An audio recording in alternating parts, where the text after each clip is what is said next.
All right. Good morning, everybody. Good to see everyone on here, and thanks for joining me. As we get started, though, any questions before I jump into what I'm going to talk about? Wow, Andy even got his video on. Woo! I love it. Only for that, just for that shot. That was it. Is that It's off it? now. That's it. All right. Any questions before we jump into what I'm going to talk about today? All right, I'll take that as a no.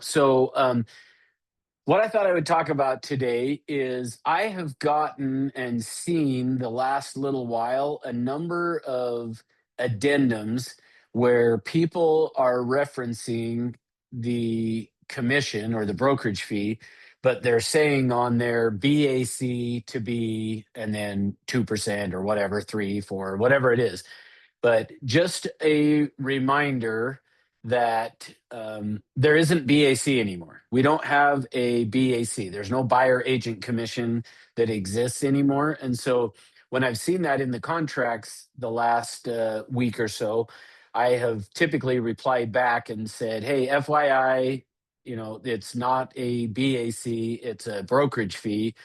And the idea behind that is nowhere in the contract does it talk about a buyer agency commission. And so in an addendum, just saying BAC to be whatever the percentage is could create an issue just because what does BAC mean? The contract doesn't define what BAC means. Now, obviously, most everybody knows and understands what it is referring to. So because of that, I haven't made agents go back and necessarily change it, although maybe I should, but I haven't. But so just a reminder that there is no BAC, it's a brokerage fee. And so as you're filling out addendums to adjust that brokerage fee, I feel like it's always a good idea to just remind you that call it a brokerage fee.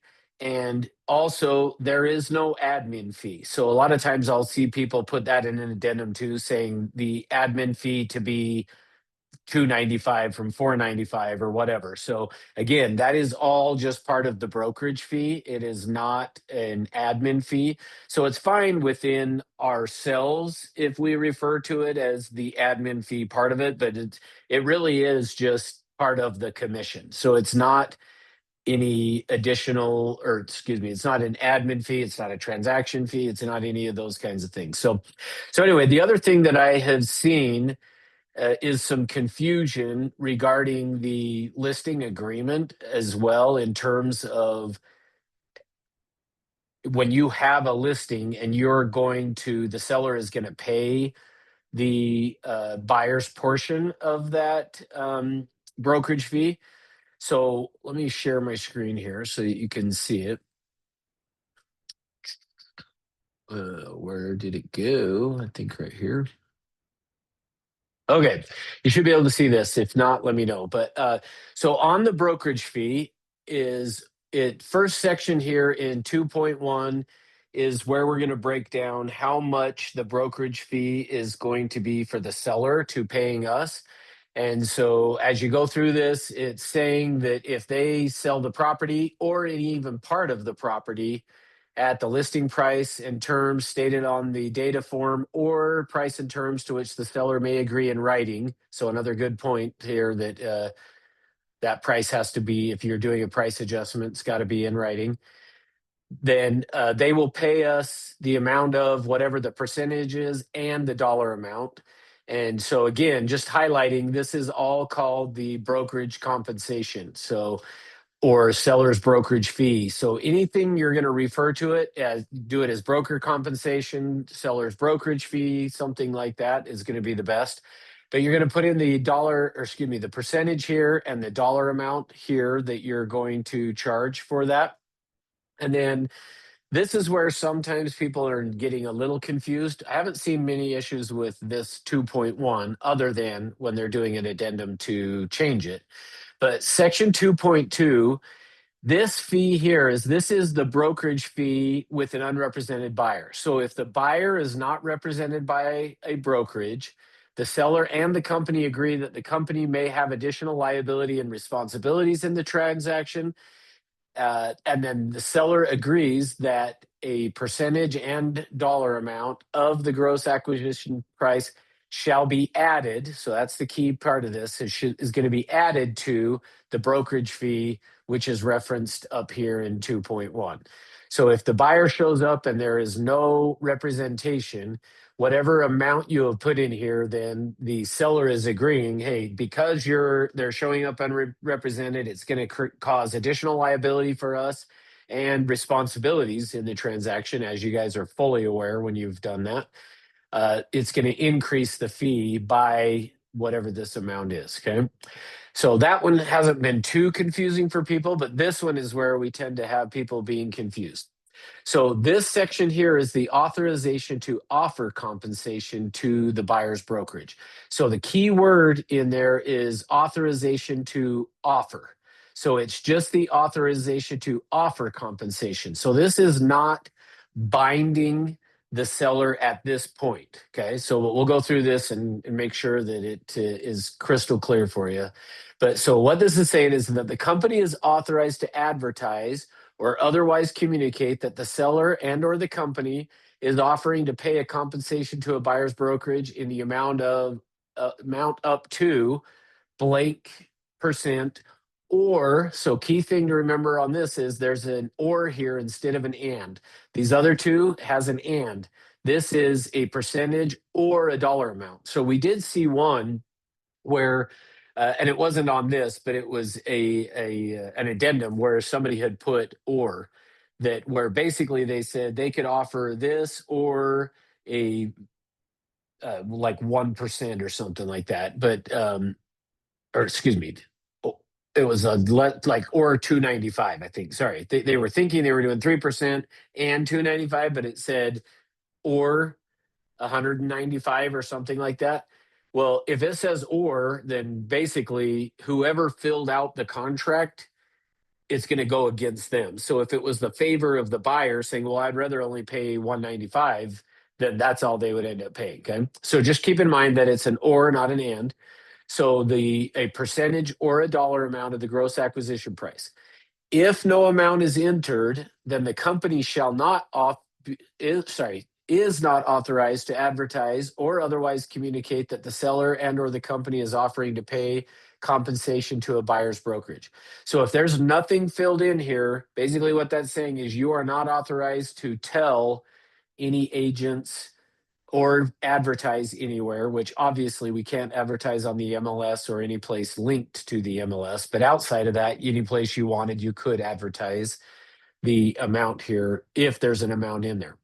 So if it's left blank, we can't authorize because obviously we wouldn't know what it was. Then it says, unless checked below, the company may enter into a written compensation agreement to pay a buyer's brokerage not to exceed the authorized amount in section 2.3. So this amount up here. If the company agrees to a written compensation agreement to pay a buyer's brokerage, then the seller agrees that the brokerage fee will be increased by the amount agreed to in the written compensation agreement. So let me just make sure I explain it so that everybody's clear on it. So in the event we've got, and let's just say that we've got 3% here to use a number. So if we've got 3% here, we're now authorized to go out and tell people that the seller would pay 3% towards their buyer's brokerage fee. And the other thing that this does, unless they've checked this box, which I'll come back to that, but if they have not checked this box down here, then we are even authorized to just send over a compensation agreement with the other brokerage, which in essence would put it back to the way it was in the old days now, year and a half ago or whatever it was, a little over a year ago. That in essence allows it for us to go back that way where we're now going to collect. So let's just say we had up here 4% and we had 3% down here. We could actually then go to another brokerage, sign that compensation agreement saying that we will pay them 3%. And by doing that, automatically would increase this from 4 to 7% for that. So now they're going to pay us 7%. we're then going to give 3% to whoever the other brokerage is. So that has, in fact, I think I've only seen that happen maybe once in the little over a year since we've been doing it this way. I think I've seen it happen one time, and even at that one time, I want to say it didn't need to be done that way, but I can't remember the exact specifics. So ultimately, really pretty rare that you're going to do that compensation agreement with the other brokerage, but the amount that is put in here is just for us to communicate it. Now, here's well, let me back up real quick. So if they've checked this box, we're not authorized to enter into a compensation agreement with the other buyer's brokerage. Now, that does not mean, though, that the seller can't pay it. And so here's the key thing of what I've seen the past couple of weeks is I've seen a few addendums where agents have gone in to change this amount here. So meaning they've gotten an offer in from a buyer, and the buyer asked on the real estate purchase contract in section 4.3E, they've asked for, say, 3%, but the agent put 2% here in section 2.3, and then the sellers agreed to it in the REPSI, and then the listing agent is going and doing an addendum to the exclusive right to sell and changing this 2.3 from 2% to 3%. Well, if the person is asking for the commission in the real estate purchase contract in the REPSI, you don't need to change any of this, because again, this dollar amount here is just the offer. That's how much the seller is authorizing us to offer. Whatever the seller agrees to in the REPSI does not matter what it says in here. So the only time this would really be an issue is if you were doing that written compensation agreement with another brokerage to change the amount in here. And as long as you're not doing a written compensation agreement, you don't need to make any modifications to this in the exclusive right to sell. So hopefully that makes sense of what I'm saying there. Clarifying Yes, question. absolutely. So if I, in the past, I have done where I've told the sellers, this is, you don't have to do 3%, but if we write it in there, it's up to 3%. But then, like you said, we can say that they're offering a compensation up to 3%. But where I've left that sometimes is saying, to ask the sellers is, depending on what you feel like the offer is. I don't want to say, oh yeah, they're offering 3%. So maybe they don't offer a full list price and the seller doesn't want to pay a 3%. I usually don't say how much is in that at the time. So is that okay to do? So we don't, I haven't been authorized to say how much they'll pay. It depends on the offer coming in. Does that make sense? Is that okay? Yeah, I think so. Yeah. So let me make sure, and then you can either fix me or ask another question. But yeah, so if we have that section 2.3 and there's a dollar amount in there and somebody asks about it, we are authorized to tell them, yeah, the seller would pay up to 3%. If you don't have anything in there, then yeah, you would not be authorized to say anything. So I guess if I understand what you're saying is, I don't feel like because you have 3% in there that you have to tell. If somebody called and said, hey, how much would I have to pay? Or I mean, excuse me, how much would the seller be willing to pay? I don't think you have to say 3%. So you could just say, write the offer, we'll take a look at it and see where it's at. Because I think if I understand what you're saying is, you ultimately the seller might be willing to pay 3, but if somebody comes and only asks for 2, then we don't want to say, oh no, they were willing to pay you 3. Is that?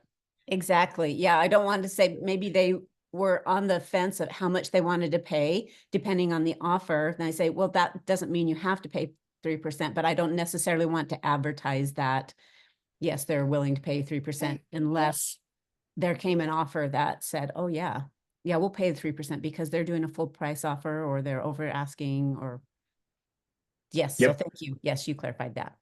Yeah, so that's good.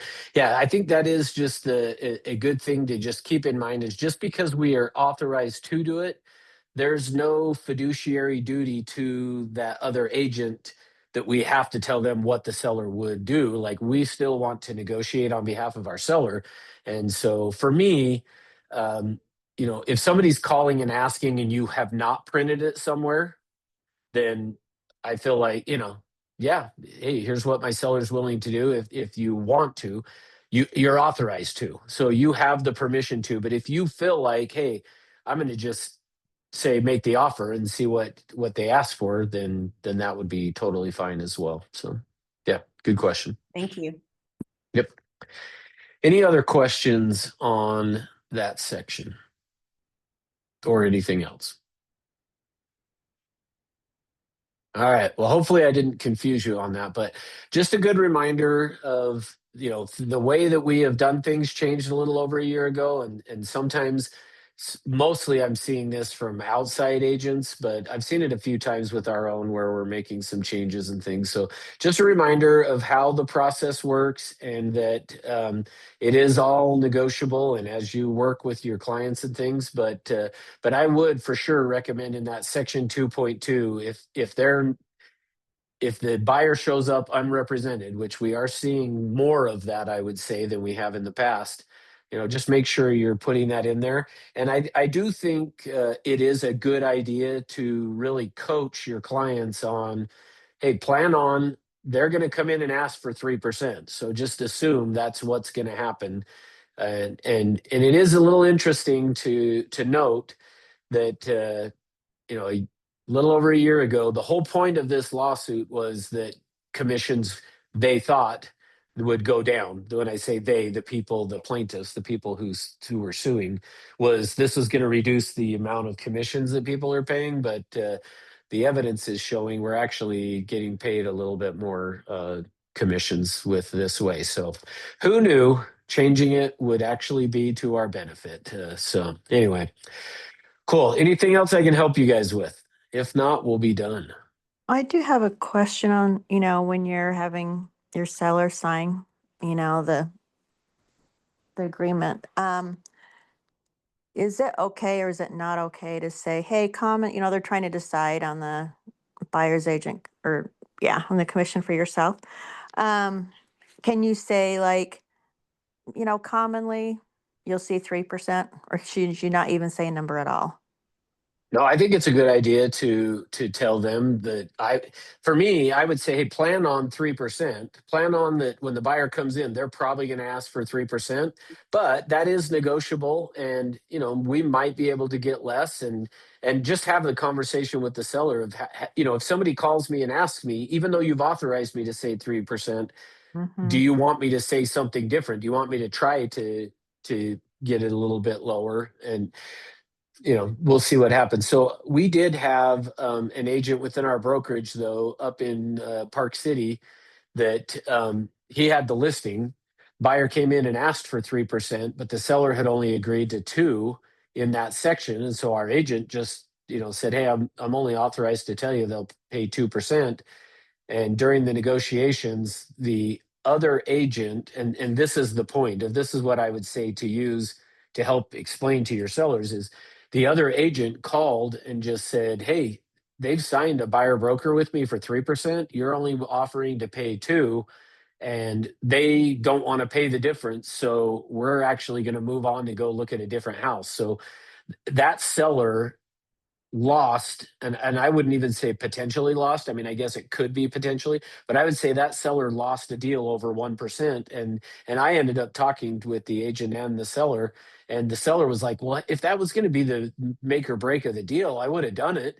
And so that's where I would just say, Julie, I think it's good to have those conversations, and even just saying, so, if you're only authorizing me to say 2%, if 3 is going to make the difference, are you willing to have them walk? And if they are, that's fine. But if a lot of times they're going to go, well, no, I mean, if that's the difference of getting the deal done. And especially for me, the other thing that I always point out to sellers is my experience is most of the time, the first offer that you get in when you list your property is generally going to be the best. offer. Now, not always is that the case, but as a general rule, most of the time, your first offer will be the best. And I even will sometimes tell the seller when we get that first offer, I want to do everything we can to put this together, because I've had too many times where we don't negotiate on this, and whatever we could have come to terms on, the seller ends up selling their house actually for less than what that first offer was. And I've seen that happen multiples of times. And so I just try to coach the seller on it early on of, hey, generally your first offer will be your best. And with this seller up in Park City that I'm talking about, when I talked to them, I said that. I said, I would, if I were you, I would recommend to authorize your agent to go back and talk to the other agent to try to put this deal still together, because more than likely you're going to end up reducing your price before you even get an offer, and you'll end up selling it for less money and wish that you had put this deal together. So anyway, that was a long answer. No, that's really helpful. Now, as the listing agent, so let's say they're resisting paying you 3%. Can you say, hey, most commonly, what I mean, that's pretty common. Can you say that on that side of it? If they're trying to even resisting your commission at say 3+%. Yeah, you could say, I mean, I don't know. I'm hesitant on the word common, but yeah, I would just say it's very normal that this is what it is. Just, but here's the bigger thing I would say, Julie, is if they're having an issue with it, the issue is not necessarily the amount, it's they don't see the value. And so for me, it's shifting from, hey, let's go back and talk about why it's valuable, what I'm going to be doing for you and how I'm going to help negotiate and those type of things. And for me, a lot of times I even will just, I like to use, and I'm sure you guys have heard this before, but I like to use the idea of, hey, if you as the seller can negotiate down on the price with me, if you're able to get me to come down on the price, that's not a good sign for what will happen during negotiations, in terms of, like, if I can't even negotiate with you enough to get that higher, then there's a problem with my negotiating skills, and you probably don't want me representing you. Now, you might not want to say it exactly that way, but hopefully you get the point of you need to be a better negotiator than the seller, and if you're not, like, it's going to be a problem when it comes to negotiating on their house. Yeah, I've heard that a lot before. I like that response. I think that's really good. I had an analytical and he was just into the numbers more than the value. He Gotcha. really was. So that's why it was a little bit challenging. I mean, it finally worked out. And I just said, yeah, I said most commonly, 3% is pretty normal Yeah, that it's way. not You know what I mean? unusual. Yep. Yeah, but I see what you're saying too. Cool. All right. Anything else I can help you guys with? All right. Well, hey, thanks for jumping on and being here as usual. Jason's still out of town for another about week and a half. So if you need anything, just let me know. And have an awesome rest of your day. We'll talk to you later. Thanks, Thank Russ. you. Thank you. Thanks, Russ. You're welcome. Thank you.